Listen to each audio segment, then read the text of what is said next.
Namoz o'qimagan uchun bolasini urgan odam bormi oramizda? Har qanday narsa uchun uramiz, ammo namoz o'qimagan uchun emas. Qarangda, bolani haqqini siz ado qilmasangiz, katta bo'lgandan keyin siz ham haqqingizni ado qilmaydi. Yeb qo'ydingizda haqqini, Allohni tanitmadingiz. Allohni tanitganingizda sizni jannatini bitta eshigi deb bilar edi. Qiblaga oxi deb bilardi sizni. Agar haqqini tanitib Allohni bir tanitganingizda. Endi siz haqqingizni berardi. Endi bermadingiz, endi bu ham siz haqqingizni bermaydi. Agar 16 ga yetsa, otasi uni nikohlab qo'yadi. Domla, uylab qo'yishga qarzi yo'q deb aytgandingiz avvalgi mavzularingizda. Bu qanaqa nikohlash bo'ladi bu?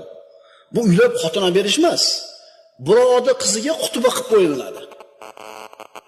Bir solih bo'lgan, dindor bo'lgan, musulmon bo'lgan oilani qiziga xaridor bo'linadi-da, xutba qilib qo'yiladi.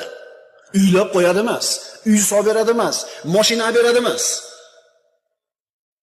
Agar 16 ga yetsa, uni otasi nikohlab qo'yadi, so'ngra uning qo'lidan ushlab dedi: "Tahqiq senga odob berdim, ta'lim berdim, nikohlab qo'ydim. Sening dunyodagi fitnangdan va oxiratdagi fitnangdan, oxiratdagi azobingdan Allohdan panoh tilayman" dedi. Mana haqqini bajarib bo'ldi bu odam. 16 ga kirganda haqqini bajarib bo'ldi. Pokiza yana tanladi, chiroyli ism qo'ydi, Allohni tanitdi, nikohlab qo'ydi, ota qutuldi.